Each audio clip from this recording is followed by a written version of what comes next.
ever wonder why we're here? It's one of life's great mysteries, isn't it? Out of my way, son! Door stuck! Door stuck! Dragons! Oh, Christ almighty, it's a creeper. It's a PS2! Tom! No! Hey, you. You're finally awake.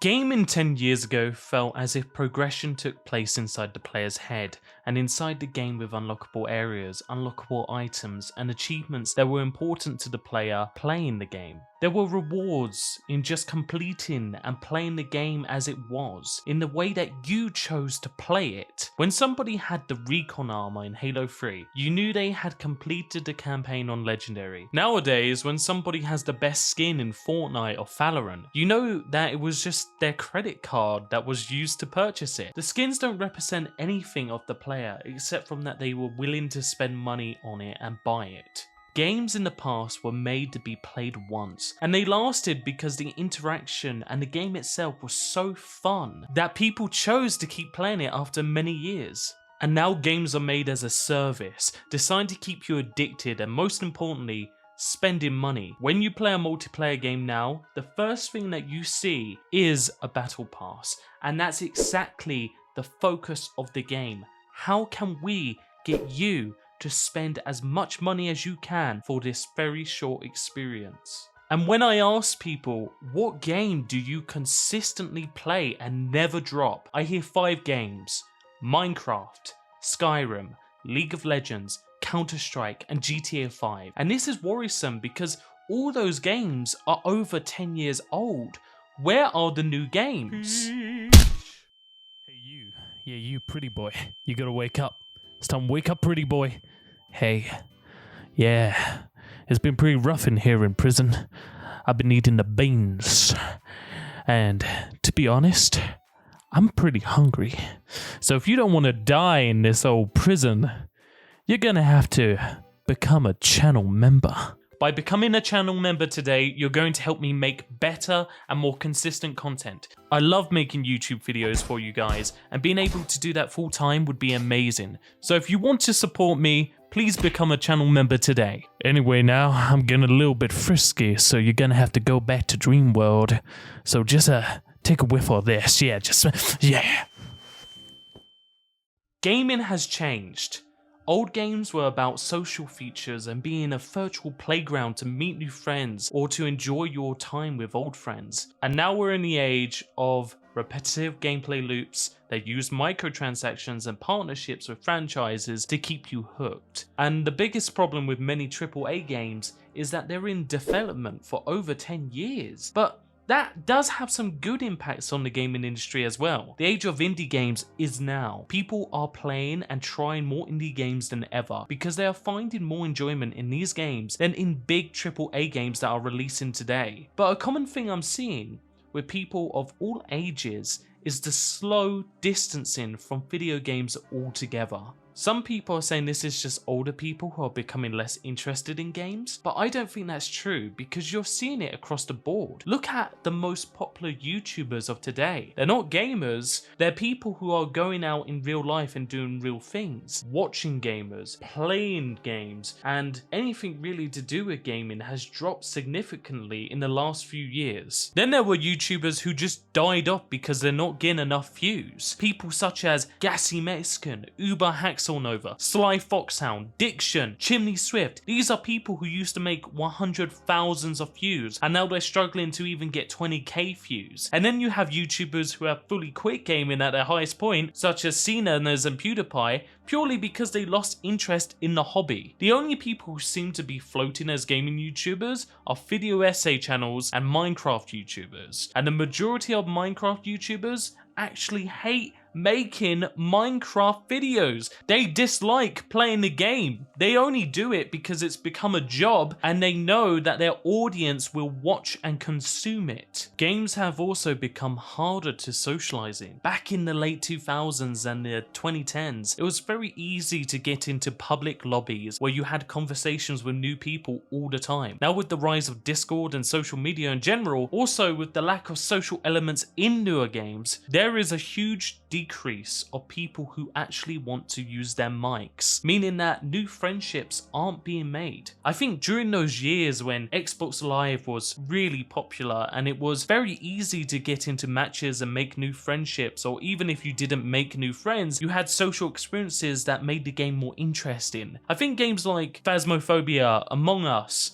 VR Chat and Lethal Company do a good job on adding social features, but when it comes to larger studios, they focus more on gameplay loop and microtransactions with their cosmetics rather than focusing on social parts of the game to make it more funny. Come on, it's time to drink up your microtransactions. And according to Nusu, 70% of Gen Z gamers are interested in the socialization of games they play more than playing it. And if you look at games that did the best in the last few years, it was the Among Us, it was the Fall Guys, the Lethal Companies, the Phasmophobias. It wasn't these AAA games that were stealing all the players. It was these games where you could socialize, and that's where gaming is lacking the most. When was the last time you got into a game and made a new friend on the game?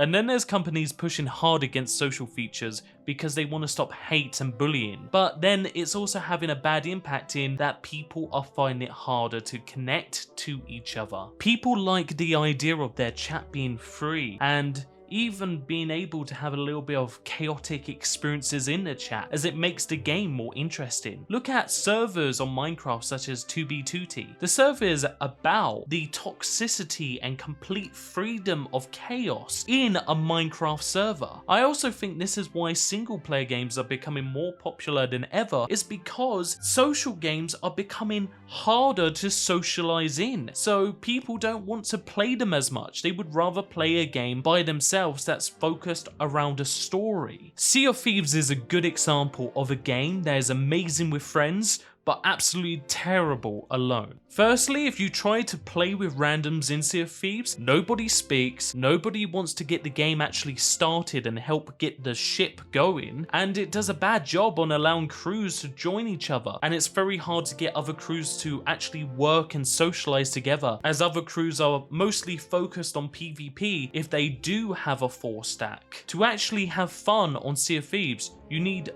3 other people, or to go on a Discord server and find people that way. It is extremely hard to use the game itself to find people who you can make friendships with. And that is absolutely the problem with a lot of games, is they do not care about social features. Even if they're made to be a social game, they only focus on microtransactions and little rewards that make you feel good if you spend money. They're not really focused on the game or the other players as a whole. And that's really sad to see, because if you look at games like Halo 3 and Gears of War, a lot of these games from the past, they were amazing for these social features, and it was fun. People enjoyed it.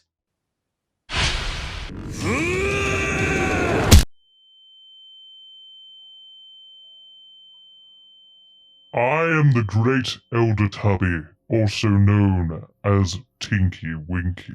It seems that you have died from the multiple head injuries you have received.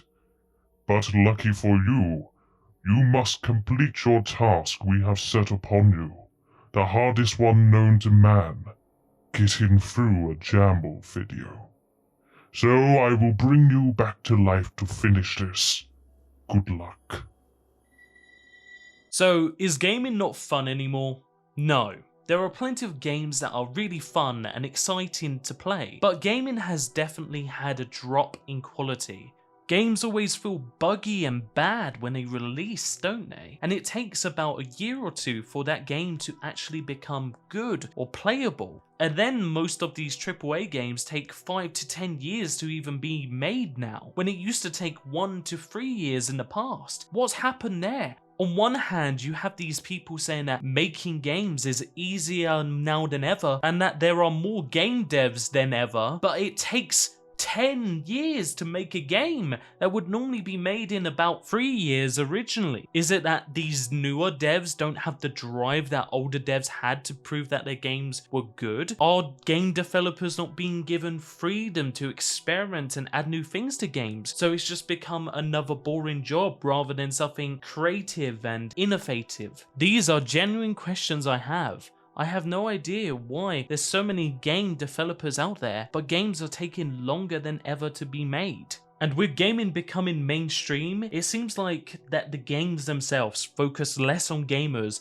and more on other communities too. One term you always hear from development teams is, we're trying to make our game for everyone, rather than for gamers, which is really annoying. Why should a game be for everyone? There is no game for everyone. Games are made for a certain type of player. You know, I don't expect my nan to enjoy FPS, maybe solitaire, but not an FPS. Let's just be clear on who the game is for. Why is that such a common phrase now? We're making our game for everyone. There's something in our game for everyone. And I think this is because game companies don't even know who their game is for, and it's become so soulless that they have no structure in what the game actually is. And I won't lie, there are other reasons why you're not enjoying gaming anymore. You might be burnt out. You might be getting older and have less time to actually put into the game and dive into the worlds that they make. Or maybe you're just playing the same games over and over again and you're bored of that genre of gaming and you're not giving any other games a go. But there is an overarching problem that's eating up gaming as a whole. And I think it's a mix of many things, from the lack of wanting to make risks and try new ideas as game companies delivering new games. It's easier for them to make battle royales or games that focus heavily on battle passes. There are also a lot of IPs that have lost their identity throughout the years. Halo, Gears of War, Crackdown 3, Fallout 76, and Minecraft are great examples of games that have lost their identity, that were originally meant to be something and have become something completely alien and new. And these games are also examples of where the game developers have forgotten their core audiences and are just trying to focus to newer audiences all the time, that they leave their old audiences in the dust and totally disregard them. I truly think it is up to indie developers to create great new franchises and IPs now, because indie developers are the only people right now who are making amazing, fun and innovative games. I'm very excited to see where gaming takes us in the next few years. What new games will come out? What will games do with old franchises? What about new technology? Because we've gone to a point where I think we realize that things such as gameplay and mechanics matter more than graphics. And as I said, there's great indie games out there right now that you could be buying and playing. And if you're burnt out, fine. Drop gaming, you know, don't play more games. That's fine. There is nothing wrong with putting games down for a while and focusing on other things. If anything, that's healthy. So if you're feeling that games aren't fun anymore, maybe just put down the controller, go out and have new adventures in the real world, and wait until there's a game that really takes your focus and then come back to it.